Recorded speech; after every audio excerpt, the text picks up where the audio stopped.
Episode 58. Kembali, sudah hampir seminggu Angga dan Erem tinggal di apartemen yang baru. Apartemen Angga sementara tidak ditempati, karena pria itu tidak ingin Erem tinggal sendirian. Ya, tentu saja sambil modus biar bisa dekat-dekat dengan sang kekasih. Tapi di apartemen itu tentu saja Angga tetap tidak bisa modus seenaknya. Pagi itu Erem bangun pagi dan memutuskan untuk mandi. Setelah berganti pakaian, wanita itu keluar dari dalam kamar dan menuju dapur. Erem sedang memasak untuk sarapan.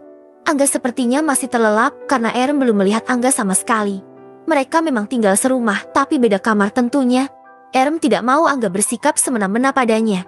Karena semenjak mereka melakukan hubungan intim, Angga seakan ketagihan dan selalu ingin bercinta, bahkan akan minta jatah tiap malam kalau mereka masih tidur sekamar. Angga membuka matanya. Dia mencium aroma masakan yang sangat menggugah selera. Sepertinya Erem sedang memasak, batinnya. Lalu dia bangun dan langsung pergi ke kamar mandi untuk membersihkan diri. Sementara di dapur, Erem memasak makanan berat untuk sarapannya. Yang biasanya sarapan cuma pakai roti selai atau sandwich, kali ini dia memasak spaghetti daging dan juga udang goreng plus bawang pambay. Akhir-akhir ini Erem sangat suka masak makanannya sendiri. Dia bisa makan sesuka yang dia mau. Entah kenapa tiba-tiba dia ingin makanan seperti itu.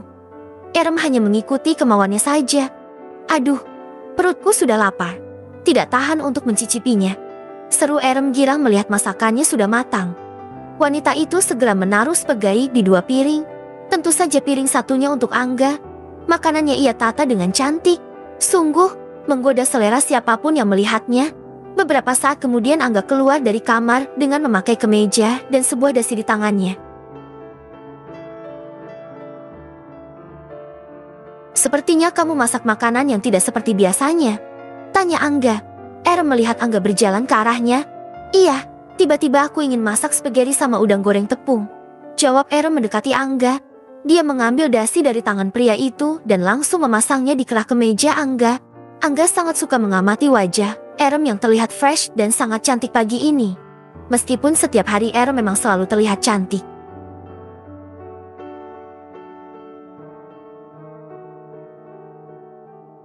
Entah kenapa dia merasa begitu beruntung memiliki kekasih seperti Erem. Wanita yang dia cintai sejak dulu. "Aku sudah menyiapkan tiket pesawat untuk kita ke Jakarta," ucap Angga masih memandang wajah cantik itu. Erem mendongak menatap wajah Angga karena tinggi badan wanita itu hanya sebatas dagu Angga. Kemudian dia kembali menatap kerah kemeja yang masih dia lingkari dasi kerja itu. Aku sudah siap-siap. Hanya bawa beberapa baju. Nanti di sana kita juga tidak akan lama, kan?"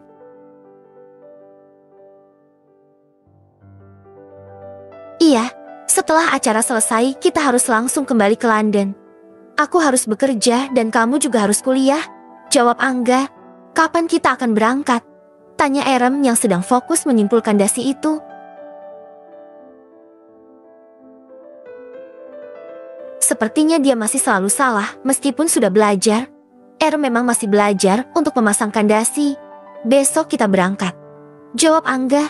Erem yang sudah selesai memasangkan dasi itu mendongak menatap wajah tampan sang kekasih. "Benarkah besok?" tanya Erem senang. Jawab Angga menganggukkan kepalanya. Aku senang sekali." "Terima kasih, sayang," seru Erem langsung memeluk kekasihnya itu. Angga membalas pelukan itu erat. Dia juga merasa senang apabila melihat sang pujaan hati begitu gembira.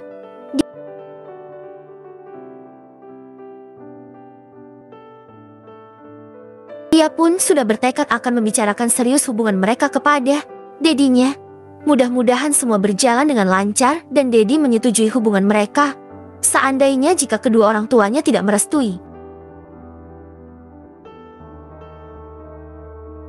Angga tetap akan menikahi Erem bagaimanapun caranya. Dia tidak bisa mencintai wanita lain selain Erem. Itu sudah dia buktikan hingga di usianya yang sudah hampir 25 tahun ini. "Baiklah, sekarang kita sarapan dulu. Kau harap kau menyukainya," ucap Erem melepaskan pelukan mereka. "Pasti aku suka. Apapun yang kamu masak, aku selalu suka, sayang," ucap Angga kemudian duduk di meja makan. "Aku jadi pengen masak terus. Kalau makan di luar tuh kurang puas," ujar Erem sambil menyendokkan spaghetti ke mulutnya. Aku suka punya istri yang pintar masak. Udah cantik, pintar, baik, pengertian. Duh, siapa yang gak bersyukur kalau punya istri seperti kamu-kamu? Sayang, lebay. Aku juga banyak kekurangannya kali. Kamu tuh yang menurutku sempurna, jawab Erem yang kemudian mendapatkan ciuman dadakan di pipinya. Akhirnya mereka makan bersama dengan lahap disertai canda tawa kedua sejoli yang sedang kasmaran itu. Setelah menghabiskan makanannya, Angga akan berangkat ke kantornya. Tunggu aku pulang ya. Hari ini kamu masuk kampus jam berapa? Tanya Angga, membelai pipi mulu sang kekasih. Nanti siang jam 10. Aku akan berangkat, naik taksi, jawab Erem. Baiklah, aku berangkat dulu. Jangan lupa untuk bersiap-siap, ucap Angga mencium dahi Erem. Sesudah itu, dia berangkat ke kantor sambil bersenandung kecil. mengantar sampai depan pintu. Angga kembali menatap Erem dan mencium bibir wanitanya dengan lembut, memagut serta menghisapnya perlahan. Darah mereka langsung berdesir dan seketika Erem mendorong dada Angga.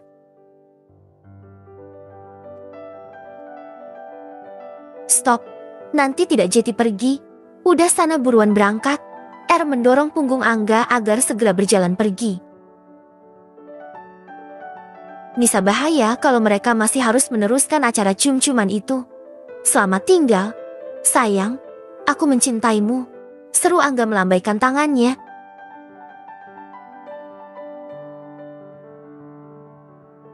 Aku juga mencintaimu, balas Erem berteriak. Rasanya sudah seperti suami istri saja.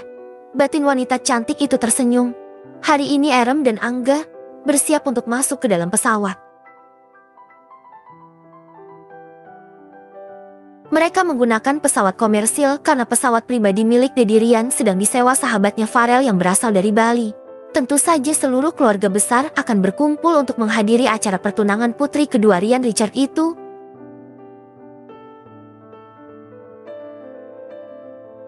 Pesawat pun mengudara sampai belasan jam, dan saat ketika langit sudah berganti malam, Angga dan Erem sampai di Jakarta. Mereka disambut oleh supir pribadi, Dedi Rian, dan juga asisten Sam dan Reno di bandara. Setelah itu, mereka langsung melajukan mobilnya diiringi 2 mobil di belakangnya menuju rumah keluarga Richard. Erem sudah merasa sangat lelah. Dia sedikit pusing dan mual. Tadi di dalam pesawat Erem banyak menghabiskan waktunya untuk tidur. Entah kenapa akhir-akhir ini kondisinya mudah lelah dan gampang pusing. Padahal biasanya Erem begitu kuat. Dia sangat jarang sakit. Bahkan tidak pernah mabuk kendaraan seperti ini. Erem tadi sudah muntah 2 kali saat di pesawat. Angga yang melihat kondisi sang kekasih merasa begitu khawatir. Nanti sampai mansion langsung aku panggilkan dokter pribadi ya. Kamu kelihatan kelelahan sekali dan sangat pucat, ucap Angga. Jawab Erem sambil memejamkan matanya. Setelah menempuh perjalanan 40 menit, mereka sampai di rumah. Disambut begitu antusias oleh keluarga besar. Dia langsung berlari memeluk Erem. Aku sangat merindukanmu, Say, seru Del dalam pekukannya. Erem yang merasa masih pusing tiba-tiba pandangannya menggelap dan tidak sadarkan diri. Arum, ada apa denganmu? Seru Dela yang merasakan tubuh Erem yang tiba-tiba merosok. Angga yang melihat itu langsung berlari dan menggendong Erem masuk ke dalam mansion. Bersambung.